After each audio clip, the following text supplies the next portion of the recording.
प्यारे बच्चों, स्वागत है आपका। अध्याय है नीलम परी। चलिए, कहानी क्या है। एक परी थी, उसका नाम नीलम था। सुंदर थी, जादुई छड़ी थी उसके पास। छड़ी से नीलम परी मनचाहा काम कर सकती। नीलम परी बहुत दयालु थी, वह सबकी मदद करती थी। एक दिन नीलम परी उड़ते हुए अपने बगीचे के तालाब के किनारे पहुंची। वहां एक अकेला बच्चा रो रहा था। नीलम परी उसके पास गई। उसने बच्चे से उसका नाम व रोने का कारण पूछा। बच्चे ने कहा, मेरा नाम मिंटू है। क्या नाम है बच्चे का? मिंटू। अपने भाई बहन के साथ मेला देखने जा रहा था। रास्ते में मुझे यह सुंदर बगीचा दिखा। मैं अपने भाई बहन को बिना बताए इस बाग में आ गया और रास्ता भटक गया। मुझे अपने भाई बहन और मम्मी पापा के पास जाना है, पर मुझे अपने घर का रास्ता नहीं पता। यह कहकर वह और जोर से रोने लगा। तो मिंटू रास्ता भटक गया। कहाँ आ गया था? बगीचे में। नीलम परी ने मिंटू के सिर पे हाथ फेरते हुए कहा, मैं एक परी हूँ और यह बगीचा भी मेरा ही है। पहले तुम कुछ खा लो, फिर तुम्हारे भाई बहन को ढूंढेंगे और तुम्हारे घर भी चलेंगे। मिंटू ने कई तरह के फल खाए। कुछ फल अपने भाई बहन के लिए भी ले लिए और नीलम परी का हाथ पकड़ के आसमान में उड़ने लगा। कुछ देर उड़ने पर बगीचे के दूसरी ओर मिंटू के भाई बहन उदास बैठे हुए दिखाई दिए। वह दोनों वहीं उतर गए। मिंटू अपने भाई बहन से मिलकर बहुत खुश हुआ। वे भूखे थे। मिंटू ने उन्हें फल खाने के लिए दिए और बिना बताए जाने के लिए माफ़ी मांगी। उन दोनों ने उसे माफ़ कर दिया। फिर फल खाए। ऐसे स्वादिष्ट फल वे पहली बार खा रहे थे। फिर नीलम परी ने अपनी छड़ी हवा में घुमाई। वहां पर एक उड़न खटोला आ गया। सभी उसमें बैठ गए। परी का आदेश पाते ही उड़न खटोला उन्हें लेकर मेले में पहुंच गया। सबने खूब मजे किए। शाम होने लगी थी, अतः नीलम परी ने कहा, बच्चों अब घर चलना चाहिए। बच्चे उड़न खटोले में बैठ गए। उड़न खटोला मिंटू घर की ओर चल दिया। कुछ ही देर में वे घर पहुंच गए। परी ने बच्चों को घर के आंगन में उतार दिया। घर पहुंचने पर सभी बच्चे बहुत खुश थे। उन्होंने नीलम परी को धन्यवाद दिया। परी ने सभी बच्चों को पार में एक एक क्या दी? चॉकलेट दी।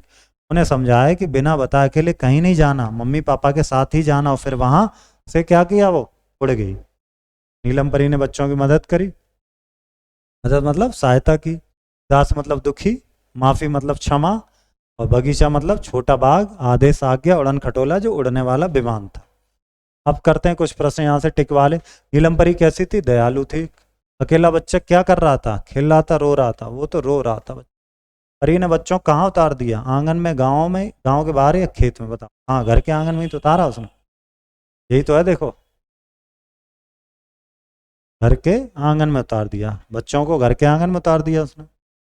अब यहाँ ये वाले क्वेश्चन आपको यहाँ से करने हैं। हाँ, एक रो रहा था, चलो मैं यहाँ आपको कर दे। छड़ी से नीलम परी क्या कर सकती थी? मनचाहा काम कर, यहाँ भर देना। वहाँ एक बच्चा रो रहा था, अकेला बच्चा रो रहा था। वहाँ पर एक आ गया। वहाँ पर कौन आ गया? धन खटोला आ गया। उन्होंने नीलम परी को दिया, क्या दिया? धन्यवाद दिया। परी ने सभी बच्चों को उपहार में एक एक क्या दी? चॉकलेट दी। हैं, ये टिक वाले क्वेश्चन है ये। नीलम परी कुरूप थी? नहीं, वो तो बहुत सुंदर चालू थी वो। परी ने बच्चे से उसका नाम और रोने का कारण पूछा था। उड़न खटोला मिंटू को स्कूल को चल दिया? नहीं। नीलम परी ने अपनी छड़ी हवा में घुमाई थी। सब बच्चों ने परी को लड्डू खिलाए? नहीं, ऐसा तो कुछ हुआ नहीं था। अब थोड़े से अलग से देखते हैं। अब हमें कौन से शब्द ढूंढने हैं जिसमें डैश का चिन्ह लगता है? जैसे देखो, माता पिता, योजक चिन्ह इसको बोलते हैं, ठीक है। जैसे लाभ हानि, जैसे ऊपर आप पढ़ चुके हैं, ठक ठक, है ना, छुक छुक। पिछले जो चैप्टर थे उनमें इस तरह की चीजें आप पढ़ें। दो दो पर्यायवाची। बगीचा यानी कि उपवन, और बाग। तालाब यानी कि तड़ाग, सरोवर, सरोवर और तड़ाग। आसमान यानी कि आकाश और अंबर। माता यानी कि जननी या मात्र, माता ऐसे लिख, जननी, ठीक है। और माता यानी कि माँ। पिता यानी कि जनक, और पिता यानी कि क्या हो जाएगा? हम्म, पिता का एक तो जनक होता, एक पिता होता, और पिता का क्या पर्यायवाची हो सकता? माता का पति। ये आप ढूंढ के करेंगे खुद से। और विशेषण शब्द छांट के लिखना है, तो छांट लेना। छड़ी कैसी थी? जादुई। बगीचा कैसा था? सुंदर। फल कैसे थे? स्वादिष्ट। मजे, कितने मजे किए? खूब मजे। जो मैंने रेड कलर से किया ये वाले, ये सभी क्या विशेषण यहाँ पे नोट करेंगे आप। पाठ में आए संज्ञा शब्दों को ढूंढ के लिखो, तो ढूंढ लेना। एक तो नीलम थी, परी थी वो, नीलम ये संज्ञा शब्द है, परी संज्ञा शब्द है, मेला संज्ञा शब्द है ना, उड़न खटोला संज्ञा शब्द है, बगीचा संज्ञा शब्द है, जगह के नाम है ना ये सब, वस्तु का नाम हो, प्राणी का नाम हो, व्यक्ति का नाम हो, ये सब क्या। और मिंटू वो जो भूल गया था बच्चा रास्ता। अब देखते हैं आगे क्या है हमारे लिए कुछ। ता शा सा, ओके, तीनों सा के लिए हमें शब्द देखना, चलो देख लेते हैं। पहले सा वाले देखते हैं।